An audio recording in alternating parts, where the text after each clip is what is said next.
if you decide that you want to preserve your privacy and make sure all the data that goes in and out of your computer is encrypted, then check out NordVPN. My affiliate link will give you something like a 2/3 discount on some of their packages. The Keystone wallet is the wallet that you want to be using to keep your crypto safe. Whether you are a Bitcoin maxi or an altcoin lover, it is perfect for you. Easy to use, 3 secure elements, it can support thousands of coins and tokens, and integrates easily with MetaMask, Kepler, and dozens of other extension wallets. Get one now to keep your crypto safe and secure. Go to bit.ly/CryptoRichKeystone. Hey Tom, hey Alex, everybody, that. And Tom is on tomluongo.me and Alex Krainer, Naked Hedgie. I've forgotten the name of your website, but I'll have all the links in the description below. And here we go again, once again, monthly conversation, which I'm very, very grateful. And we're going to cover all sorts of stuff. Israel, Iran, Gaza, Ukraine, Russia, Europe, the price of fish. But the first 5-10 minutes or so are going to be on YouTube. And then the rest will be on 3Speak, ODYSEE, and also Crypto Rich Rumble. But I thought we'd start a little bit differently by having a look at the markets, gold, silver, Bitcoin, plus any particular currencies, because it has been rather interesting these last few days. Tom, do you want to start? Yeah, I think that, well, Rich, you and I did a thing on Friday, and as we were talking, we were watching them, we were watching the slam of everything, gold, silver, Bitcoin, everything except the U.S. Treasuries, even the equity markets are getting killed. And so I joked, I said, if we had done this at 10 o'clock in the morning, we'd all be taking victory laps.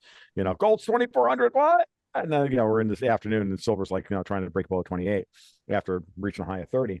I looked at that and, once it was over, I said, well, they spent a lot of money. Mm-hmm. Good for them.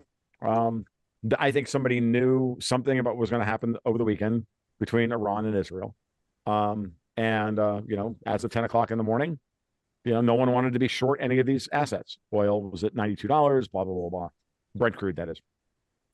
And then, I don't know, did the information leak that the Iranians were going to throw up not performance art, but something a little bit more, something strategic performance art on Saturday night. We'll get into that in more detail later. And then, the rest of it is the thing I was more interested in than anything else was the weakness in the euro. Alex probably wants to talk about the yen, and I think the yen weakness is something we definitely need to talk about. The big one is I'm watching the interventions in the euro to keep it above 106. And I think we can thank the SNB for that, the Swiss National Bank. So I think it's all very interesting right now, but the way the markets opened this week was definitely a bounce after Friday's attack by Mr. Slammy, as my friend Eric Young would like to put it on Twitter. So we'll see how this plays out from here. But gold and silver holding up the way they have so far early this week is actually quite encouraging. Alex? Right. I was a bit puzzled why Bitcoin went down over the weekend. Was it a drive to dollars, people getting dollars in the face of uncertainty? Bitcoin is bouncing between 63 and 73, and it's just trading in that range as it gets ready for the halving. There's a lot going on there. I heard a rumor of somebody dumped an unbelievable amount of Bitcoin on the market on Saturday morning or late Friday or whatever. Again, another probably coordinated attack in some way to break the market psychology. Right. And I think that's the way we have to. I always look at, especially after traditional markets close, that kind of move, I'm not surprised by. Remember, Bitcoin trades 24/7/365.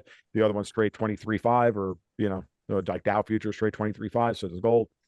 That kind of thing. So we'll see. The liquidity is much lower at the weekend on Bitcoin than it is during the week. Yep. Okay, sure. Alex, the euro, the yen.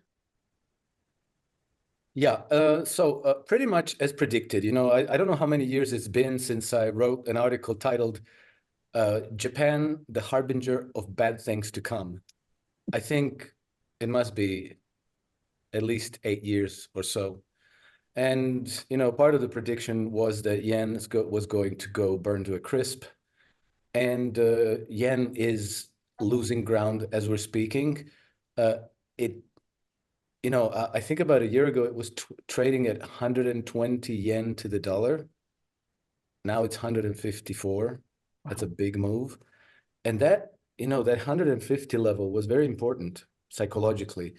And for I think for pretty much 2 weeks, like 10 trading session, yen was hanging on to like 150, 152 with its nails. And then on Friday, on the 12th, it just bust through and went above 153, but it remained contained below 153.50. And now it's gone past that and it's 154 something. Anyway, these are tiny little things, but they're happening in a very short time period. And I think, like the whole hypothesis of what I do is that the far and away, the greatest source of risk for, investors, traders, hedgers, whoever, are large scale price events. Mhm. And large scale price events are always the things that unfold as trends over long stretches of time, weeks, months, even years. And I think that not only has yen been inside of one of these large scale price events, it just made new 34-year highs. Oh, sorry, 34-year lows. And that signifies that trend is still very much intact.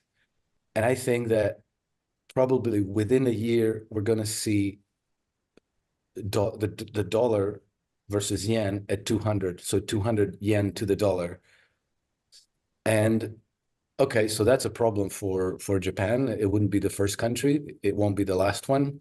But this part, it won't be the last one. I think that Europe is the next. Europe is next because the same social monetary experiment that was being done by Japan is being done by Europe and by basically all the Western countries, including the United States. And, Japan started QE in 2000. So it's been, the avant-garde of Western monetary shenanigans. And now the bill's coming due, and we're seeing the collapse of their currency. And you don't have to go back to Lenin to read that by far the most destructive force that can impact an economy and a country is to debauch its currency. Well, the central banks who have fought so hard since the 1980s to dominate the economic system of Japan, being Bank of Japan, have won that fight for dominance. There was a struggle between the Japanese Ministry of Finance and the Bank of Japan, and the Bank of Japan has prevailed, and they've managed the economy since. So we're talking the last 34 years since 1990, and they managed to destroy it. And that destruction is a slow motion train wreck that we're observing now. And we should pay attention because the EU is next. And probably the last one in line is going to be the United States. In that order, I don't disagree with that order, except that I think that it's Europe first and Japan second. I think what we're seeing in Japan right now is part of what happened on Friday is the following. If you want to get the most bang for your buck, if you're going to intervene in the markets, the best way to do so is allow the market to go directional in the wrong way too far.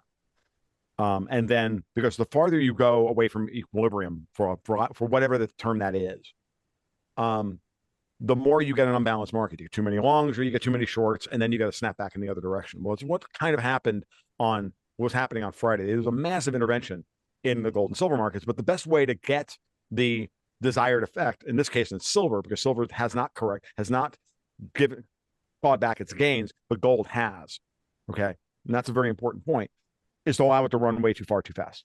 And then you get a completely unbalanced market, and then it takes almost nothing to push the price in the other direction, and then force everybody who's leveraged long to have to cover and go short and take the price down.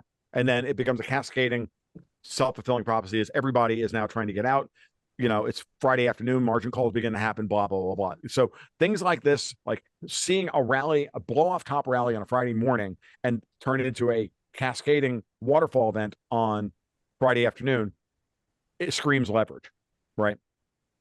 it's also been known to happen, like when they beat silver back from $50 back in 2011, it closed high on a Friday, and then Sunday evening, we killed Osama bin Laden, or we announced that we killed Osama bin Laden, and then silver opened up the next day down $4 or $5. The COMEX changed the margin requirements and forced the liquidation of a ton of silver longs, and immediately the price was $40. Okay.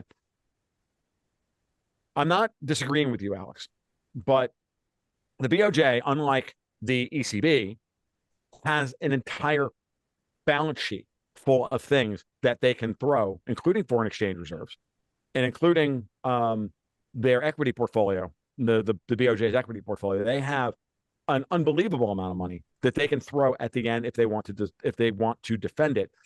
And as I wrote about this on Twitter this morning, and they have changed their policy to allow interest rates to rise. Right? They have officially raised back to 0.1% and have gotten rid of explicit yield curve control. Now, I'm not saying that I'm in there managing the markets at this point, but I don't think we've really seen major interventions by the BOJ. I may be wrong about this. Next month's, interventions report from the BOJ may tell me that I'm wrong and that you're correct, and we'll find out. But more interesting is the fact that the euro, we are looking at a defense of back to the 250 area, 2.5% area on the German 10-year. They have stretched the U.S. German 10-year spread to almost 2.2% when it's been range bound between 1.6 and 1.9 for 3 years. And yet somehow Lagarde has been able to stretch that and hold the German bond yields below 2.5% on the 10-year to this level while the U.S. yield curve rises. And we're not seeing a concomitant rise in the German yield as well. So that's evidence that there's sincere intervention, again, in the European markets. And what's happening to the euro? The euro is rolling over against the dollar. It's sitting here desperately clinging onto a 106 handle right now. And there's a move below 104.48 from last fall that if that breaks, we're going back to 95 cents like we did a couple of years ago. Okay. The British pound is rolled over. And into all of this, has anybody looked at the Swiss franc? Because the Swiss National Bank cut interest rates, and what happened to the euro franc cross? It went ballistic. So the Swiss National Bank has been propping up the euro. We've seen the euro rise versus the Swiss franc because the Swiss National Bank cut interest rates first to support the ECB and buying, and in that market. So that's another angle on this as well. So the ECB is calling in all of its markers.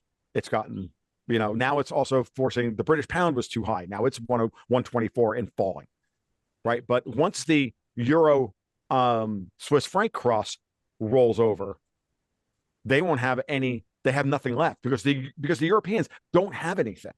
What are they going to do? Now, the British have been the biggest buyers of U.S. treasuries from a TIC perspective, as China and Japan have been selling. The Brits and the Irish and the French and the Belgians and the whole system the Eurozone system has been buying U.S. treasuries to support the euro. But they're running out of other people's money. Whereas I think the Bank of Japan is getting ready, I think, to dump a couple $100 billion on the yen market and beat the bears at their own game. But I think they're going to let it run a little bit before they intervene, because if they intervene too early at this moment in time, because you're right, Japan is in serious trouble. If they intervene too early, it's going to cost them more money than they have to break the psychology of the market. And so I'm thinking the BOJ is getting ready to intervene at the moment when the euro really starts to roll over. So let's watch all this play out, and let's watch for what happens with the euro and whether or not it goes and breaks 104.5 before we declare the Japanese yen dead, I think is what I'm trying to say. I could be wrong. Okay. But in general, yes, the Japanese have done a lot of damage to themselves, but I think they're going to be willing to spend their quote unquote savings because it's all internally held within Japan, as opposed to it being. Right. And then there's reverse carry trades and other things. Here's my problem, Tom, and I wouldn't declare Japanese yen dead because these things take time. Mm-hmm. I think what are we now? 154 something, 154. Yeah, nearly 155. I'm saying I'm saying 200 probably within a year. Okay, so Right. that process takes time. Here's my problem. I think that in 26, 27 years that I've been active in the markets, I don't recall a single instance of a central bank successfully intervening to defend their currency. They got, you know, a few day ticks in the right direction, and then it all reversed. You know, like it's central banks intervening in the currency markets, a little bit like King Canute flogging the waves to stem the tide. And I don't think that Bank of Japan can do any better than any other central bank, and I think they're going to lose that battle for sure. In the long run, I think they're all going to lose. Yeah. Versus gold. Yeah. Don't get me wrong. This is about the fight between the central banks themselves. They're all fighting amongst themselves here. And I just think that the Japanese have assets and reserves that the Europeans don't have, because I'll be honest with you, I think the Bank of Japan is still the Fed's wingman. Oh yeah, there's no doubt about And that. so because of that, the Fed's wingman is the person who takes the brunt, who eats the pain. right. You know? And what did the Japanese do? They waited until the Fed was pretty much done raising interest rates before they raised interest rates. So they held on to QE and negative bound rate and negative interest rate, NIRP, the negative interest rate policy, the longest. And now they've turned the corner. So now the question is, like, they want to raise here. Lagarde desperately wants to cut rates. Yes. Okay. So I'm not saying, you know, I don't know what's going to happen to Japan, but I have patrons and I have people who have been advising me on this, who have studied Japan in depth for years and have traded Japan in depth for years. And they're like, the BOJ is savvy, and the short yen trade is the widowmaker trade. And I just caution you about what's going on here, because I'll send you back to the Bank of Japan intervening post or effectively setting up policy post global financial crisis, where the yen appreciated all the way to 75. And then when Abe took over and the United States told the Japanese to value the yen, they dutifully did so. And Abe immediately ran the yen from 75 to 125 over like 6 months. Oh. Wow. That was a big deal, because we lost Alex. We have lost Alex. You're right. We should carry on. He'll come back. I certainly hope so. I hope I didn't like. I don't think so. You know. Not you and Alex. You didn't even swear, and he agrees with you mostly. You guys get on. I know. I'm just. Okay. Look, let's. I didn't think Alex was up to the skin. Alex. I'm just kidding. Alex is fans. Love Alex. We're gonna see each other for real in Lloydminster and Edmonton in a week and a half.